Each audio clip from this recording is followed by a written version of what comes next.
What you're about to hear might change the way you see the world. But before we begin, subscribe to Tony's Horror Stories so you're not alone when the darkness returns. It was supposed to be a quiet weekend getaway. No stress, no phone calls, just a cabin in the woods, peace, and time to breathe. The Airbnb listing looked perfect. Rustic, private, 5-star reviews. Everything I needed to escape the chaos of city life for a couple of days. But when I arrived, the GPS glitched. My phone lost signal. The paved road turned to gravel and then to dirt. And the house? It wasn't where it was supposed to be. In fact, it wasn't supposed to be there at all. The more I tried to make sense of it, the more I felt like I had stepped into a place that didn't want to be found. The arrival. I had booked the cabin through a link sent by a coworker. Said he stayed there last year during a solo hiking trip. Hidden gem, he called it.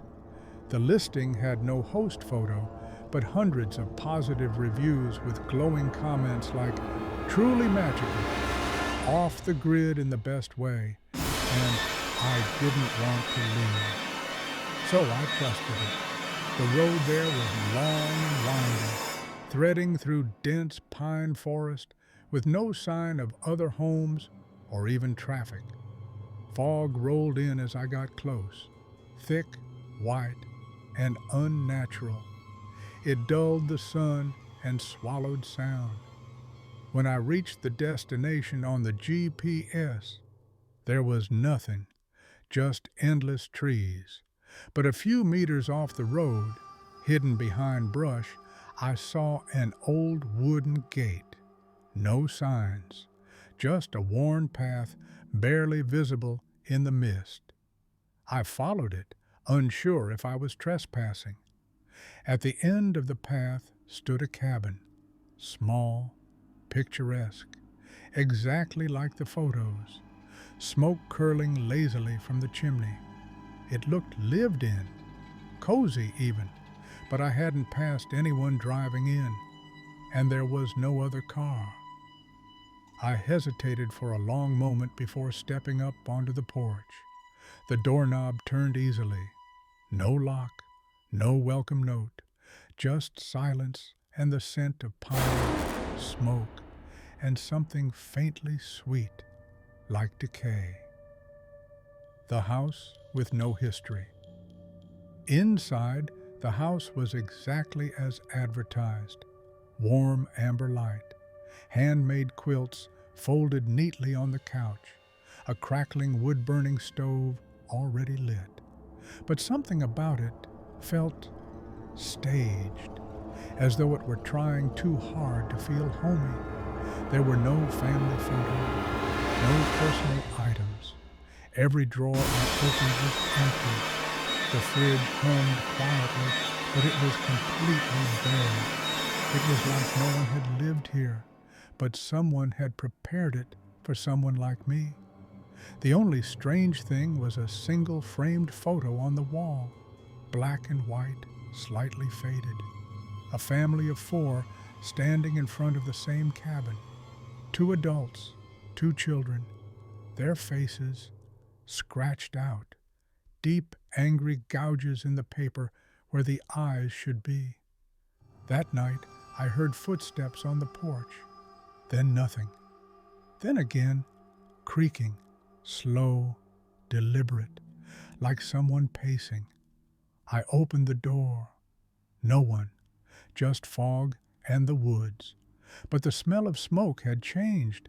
It was sharper now, older, as if the fire inside was burning something it shouldn't be. The disappearing address. The next morning, I tried to check my phone. Still no signal. I got in my car and drove a few miles back toward the highway until I had bars again. I opened the Airbnb app. The listing was gone, vanished. My reservation history was blank.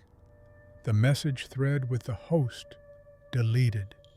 Even the confirmation emails were missing from my inbox. I called my coworker. "What cabin?" he said. "I never sent you anything." I laughed nervously, thinking maybe he was playing a prank. But when I scrolled through our messages, there was nothing, no link, no conversation, nothing related to Airbnb at all. I felt a cold knot form in my stomach. When I turned around to drive back, the road looked different. Twists I didn't remember. A fork I swore hadn't been there. It took me nearly 2 hours to get back to the same path and gate. But when I arrived, the cabin was different. The house that follows. The quilts were older now, worn, torn in some places. The wood stove was cold. The food I had unpacked the night before was still on the counter, but moldy, as if days had passed, or weeks. The black and white photo on the wall was now in color, and one of the people in it looked like me. Same jacket, same posture, same expression I had when I stood on the porch. I ran outside, but the car was gone. So was the road. All around me, forest. No tire tracks, no footprints, just silence. Even the birds had stopped singing. The trees stood like sentinels, watching. I tried retracing my steps. No use. The trees seemed to shift. Paths looped back on themselves. No matter where I went, I returned to the cabin. As night fell, the lights flicked on by themselves. A warm glow spilled from the windows, inviting. Inside, the dining table had been set.